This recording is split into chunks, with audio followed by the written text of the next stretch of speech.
I'm Tia Borden with MiningIR. Beside me is Andrew Radonjic, Managing Director of Venture Minerals. Andrew, thank you so much for joining me today.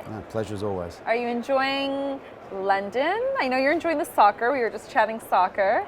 Yeah. But no, London's been good. We've had an interesting. We were the Australian Critical Minerals delegation at the start of the week, and a bit of a sightseeing tour of London, House of Parliament, Australia House. No, very enjoyable. Good, and the weather's held up for us. It's been really lovely. Could have been a lot worse, absolutely. So tell us a little bit about the company. Venture Minerals is a ASX company listed in 2006, all our assets in Australia. So we're a reasonably mature junior explorer, if you like, but we have gone down a development pathway with a small iron ore mine, but we're hoping to get into tin tungsten shortly. Amazing. Now, I know you have a number of projects on the go, but can you talk a bit about the Flagship Project? Yeah, the Flagship Project's based in Tasmania, and we were going to mine a small iron ore project to help fund the tin tungsten development. And what's unique about that project now is that we're going underground, we have hydro or renewable power going through our project area, so we can tap into that, use battery electric driven equipment underground and on the surface, and produce responsibly sourced tin and tungsten for the world. Now, what are some catalysts that investors should be aware of? Well, look, we're redoing the open pit feasibility study to become an underground, and we're going to do that pre-feasibility first. That'll be out. That'll be the next first port of call for news flow, and then we'll move into a definitive feasibility study.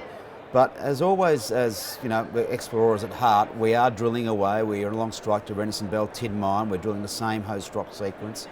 And we've just found some rare earths next to our tin. So there's a fair bit happening in the company. We like to not rest on our laurels. We like to explore while we're doing that more mundane feasibility stuff, if you like.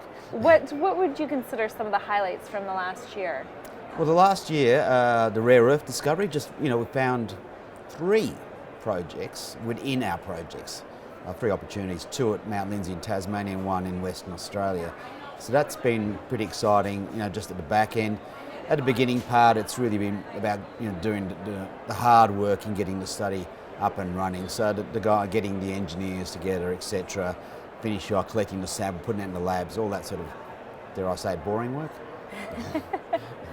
What are you looking most forward to for the coming year, or the coming months even? Well, look, the outcomes of the study are as the be all and end all for the company, and certainly if the iron ore price goes up, we've got an iron ore mine care and maintenance. That's another opportunity, which all dependent on what China does. No one knows what the iron ore price is really doing. But we continue to explore, and we've got those rare earth opportunities, and we've got some other opportunities not only in Tasmania, but also with our joint venture partner Chalice Mining.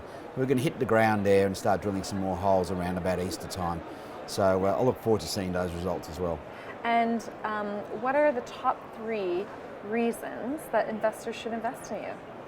Responsibly sourced tin and tungsten for the world in this decarbonisation of the planet. I think that's just about the main reason. The second one, I think there's an option in the iron ore, free option in the iron ore price.